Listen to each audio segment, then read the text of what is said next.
जय श्री राधे। जय श्री राधे। ओम श्री गणपतये नमः। ओम श्री सरस्वत्यै नमः। श्री महाबली वीर हनुमते नमः। ओम नमो भगवते वासुदेवाय आनंददेवाय प्रीतिदेवाय माधुर्यदेवाय इष्टदेवाय। ओम नमो भगवते वासुदेवाय। हरि ओम।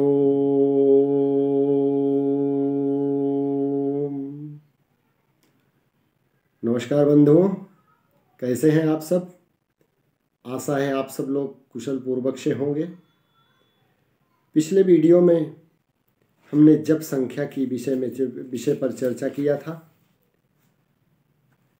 आगे भोजन के विषय में भोजन पर चर्चा करेंगे कि इंसान का आहार विहार कैसा होना चाहिए। जय श्री राधे। अनुष्ठान के दिनों में भोजन बिल्कुल सादा सात्विक हल्का और पुष्टिकर होना चाहिए, होना जरूरी है। पेट भारी हो जाए उतना अधिक एवं विशेष चिकना चुपड़ा अथवा गरिष्ठ भोजन नहीं करे। भोजन उतना कम भी न करे, भूखमरी नहीं करे कि जिससे जप के कारण दिमाग चकराने लगे, सिर में खुश्की चढ़ जाए। कब्ज करने वाला तामसिक, राजसिक एवं अभक्ष्य भोजन वर्जित है। अंडे मछली की तो बात दूर रही, लहसुन प्याज चुकंदर आदि चीज़ें भी अनुष्ठान के दिनों में लेना वर्जित है। अनुष्ठान के दिनों में भी लेना वर्जित है। जय श्री राधे। जय श्री राधे। जय श्री राधे। प्याज लहसुन तथा तली हुई एवं देर से पचने वाली चीजें साधना में हानिकारक हैं। इनसे चित्त की शांति और प्रसन्नता भंग होती है। बासी भोजन भी नहीं करना चाहिए। भोजन बना है सुबह 8 बजे और आप खा रहे हैं दोपहर 1 बजे, तो यह भोजन तामसी हो गया। भोजन बनने के बाद 3 घंटे के भीतर भोजन खा लेना चाहिए। जो लोग 2-4 दिन का भोजन बनाकर फ्रिज में रखते हैं और बासी भोजन करते हैं अर्थात खाते हैं, उनके जीवन में देखो तो खूब बेचैनी और अशांति रहती है। प्रचुर मात्रा में भोग्य पदार्थ हैं लेकिन शांति नहीं है। विदेशों में यही हालत है। शांति पाने की युक्ति अर्थात टेक्निक को वो लोग जानते नहीं। यंत्र की टेक्निक को वे खूब जानते हैं, लेकिन मंत्र और शांति की टेक्निक को वे बेचारे नहीं जानते। भोजन एवं अन्न में कई प्रकार के दोष होते हैं। अन्न का सबसे बड़ा दोष है उसका न्यायोपार्जित न होना। जो लोग चोरी डकैती बेईमानी अन्याय आदि करके आजीविका चलाते हैं, रोटी कमाते हैं, उनके मूल में ही अशुद्ध भावना है। इसलिए वह भोजन सर्वथा दूषित रहता है। जैसा अन्न वैसा मन, ऐसा बुजुर्गों ने कहा है। ऐसे दूषित भोजन से शुद्ध चित्त का निर्माण होना असंभव है। अपनी कमाई के भोजन में भी यदि दूसरे का चित्त कष्ट पाता हो तो ऐसे भोजन से चित्त का प्रसाद नहीं मिलेगा। पेट भर भोजन न मिलने पर जैसे गौ का बछड़ा तड़पता हो, गौ की आंखों से आंसू गिर रहे हो, उस गाय का दूध चाहे न्यायोपार्जित हो तो भी चित्त को शुद्ध एवं प्रसन्न करने के लिए उपयोगी नहीं होगा। जिस भोजन को ग्रहण करने से किसी का हक मारा जाता हो, किसी को कष्ट होता हो, तो उस भोजन से खिन्नता उपजती है। किसी आदमी ने दूषित कर्म से, अन्याय से, धोखाधड़ी से कमाया और कुछ पदार्थ हमने खाने को दे दिया, कुछ पदार्थ हमें खाने को दे गया। वह पदार्थ खाकर अगर हम भोजन करेंगे तो यह निमित्त अच्छा नहीं है। जय श्री राधे। जय श्री राधे। जय श्री राधे। बिना परिश्रम के मिला हुआ भोजन भी ठीक नहीं है। साधुता, संन्यास या साधना बिना का आदमी यदि बिना परिश्रम का भोजन खाएगा तो उसका तेज कम होने लगता है। साधक है तो साधना का परिश्रम कर ले, ब्रह्मचारी है तो अपने ब्रह्मचर्य व्रत में अडिग रह ले, तो उसके लिए बिना परिश्रम के भोजन, बिना नौकरी धंधे के भोजन में कोई हर्ज नहीं है। लेकिन जो न सन्यासी है, न ब्रह्मचारी है, न साधना करता है और दूसरों का उपार्जित भोजन खा लेता है, वह तेजहीन हो जाता है, उसमें तमोगुण की वृद्धि हो जाती है, वह प्रमादी और आलसी बन जाता है, उसके चित्त का मल दूर होना कठिन है। भोजन में 3 प्रकार के दोष होते हैं: जाति दोष, निमित्त दोष और आश्रय दोष। साधक को इन तीनों प्रकार के दोषों वाले भोजन से बचना चाहिए। भोजन स्वभाव से ही दूषित हो, यह भोजन का जाति दोष है, जैसे मांस, मछली, अंडा, लहसुन, प्याज आदि। दूसरा है निमित्त दोष।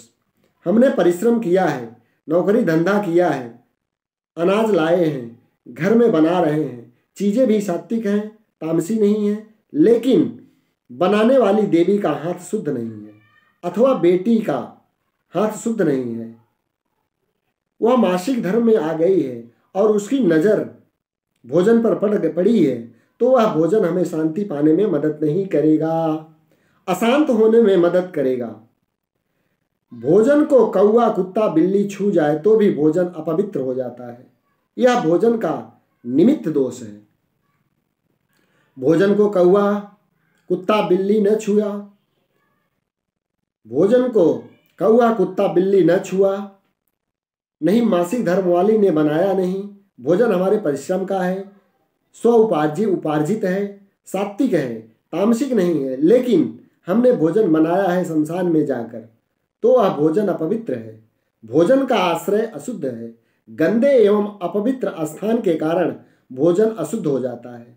शुद्ध दूध भी शराब खाने में रख दिया जाए तो वह अशुद्ध हो जाता है, यह भोजन का आश्रय दोष है। इसलिए पहले के जमाने में और कहीं लीपा पोती आदि करे ना करे, लेकिन रसोई घर में तो पहले ही किया जाता था, जगह पवित्र करके ही भोजन बनाया जाता था। इन बातों पर आप थोड़ा गौर से अमल करें तो कुछ ही दिनों में मंत्र के चमत्कार आप देख सकेंगे। भोजन के रस से ही शरीर, प्राण और मन का निर्माण होता है। जो अशुद्ध भोजन करते हैं उनके शरीर में रोग, प्राणों में क्षोभ और चित्त में ग्लानि की वृद्धि होती है। खिन्न चित्त में मंत्र देवता के प्रसाद का प्रादुर्भाव नहीं होता। अब थोड़ा हम मौन के विषय में चर्चा करेंगे। जय श्री राधे बंधुओं, हम मौन के विषय में चर्चा करेंगे। जब अनुष्ठान चलता हो उन दिनों में बिल्कुल मितभाषी होना जरूरी है। 3 शब्द बोलने से काम चल जाता हो तो 4 शब्द नहीं बोले, और हो सके तो बिल्कुल ही मौन व्रत ले लें। ओम नमो भगवते वासुदेवाय, ओम नमो भगवते वासुदेवाय। मुनिवर मौनी के 2 प्रकार बताए गए हैं, काष्ठ मौनी और जीवन मुक्त। परमात्मा की भावना से रहित शुष्क क्रिया में बद्ध निश्चय और हठ से सब इंद्रियों को बस में करके रहने वाले मुनि को काष्ठ मौनी कहा जाता है। इन विनाशशील संसार के स्वरूप को यथार्थ रूप में जानकर जो विशुद्ध आत्मा व परमात्मा में स्थित ज्ञानी महात्मा लौकिक व्यवहार करते हुए भी अंदर विज्ञान आनंद घन परमात्मा में तृप्त रहते हैं, उनको जीवन मुक्त मौनी कहा जाता है। मौन के रहस्य को जानने वाले मुनि मौन के 4 प्रकार बताते हैं। जय श्री राधे। पहला है वाचिक मौन, दूसरा है इंद्रिय मौन, तीसरा है काष्ठ मौन और चौथा है सुषुप्त मौन। वाचिक मौन का अर्थ होता है वाणी का निरोध। इंद्रिय मौन का अर्थ होता है हठ पूर्वक विषयों से इंद्रियों का निग्रह करना। काष्ठ मौन का अर्थ है संपूर्ण चेष्टाओं का त्याग। परमात्मा के स्वरूपानुभव में जो जीवन मुक्त निरंतर निमग्न रहते हैं उनके मौन को सुषुप्त मौन कहा जाता है। काष्ठ मौन में वाचिक और इंद्रिय मौन अंतर्भूत हैं। सुषुप्त मौनावस्था में जो तुरीयावस्था है वह जीवन मुक्तों की स्थिति है। ओम नमो भगवते वासुदेवाय, ओम नमो भगवते वासुदेवाय। 3 प्रकार के मौन प्रस्फुरित हो रहे हैं, चित्त की अवस्था के हैं, भक्तों एवं साधकों की साधनावस्था के हैं, जबकि चौथा जो सुषुप्त मौन है वह जीवन मुक्तों की सिद्ध अवस्था का है। इस मौन में पहुंचे हुए सिद्ध पुरुष का पूर्व पुनर्जन्म नहीं होता। सुषुप्त मौन में संपूर्ण इंद्रिय वृत्तियां अनुकूलता में हर्षित नहीं होती और प्रतिकूलता में घृणा नहीं करती। विभाग रहित, अभ्यास रहित और आदि अंत से रहित तथा ध्यान करते हुए या नहीं करते हुए सब अवस्थाओं में समभाव की स्थिति हो, यही सुषुप्त मौन है। अनेक प्रकार के विभ्रम युक्त संसार के और परमात्मा के तत्व को यथार्थ रूप से जानने पर जो संदेह रहित स्थिति बनती है वही सुषुप्त मौन है। जो सर्वशून्य अवलंबन रहित शांति स्वरूप सर्वात्मक तथा सत्ता सामान्य रूप परमात्मा है वह मैं ही हूँ। इस प्रकार की ज्ञानावस्था को सुषुप्त मौन कहा जाता है। जागृतावस्था में सर्वथा यथा योग्य व्यवहार करते हुए अथवा तमाम व्यवहार छोड़कर समाधि में स्थित जीवन मुक्त देह युक्त होते हुए भी संपूर्ण निर्मल शांत वृत्ति से युक्त तुरीयावस्था में स्थित विदेह स्वरूप ही है। यह ज्ञानवानों का नित्य मौन है। इसको वेदांती मौन कह सकते हैं। आत्मस्वरूप में, ब्रह्म स्वरूप में जागे हुए बोधवान ज्ञानी पुरुष खाते पीते उठते बैठते चलते फिरते सब कुछ करते हुए भी भली प्रकार से समझाते हैं कि बोला जाता है वाणी से, लिया दिया जाता है हाथ से और चला जाता है पैर से।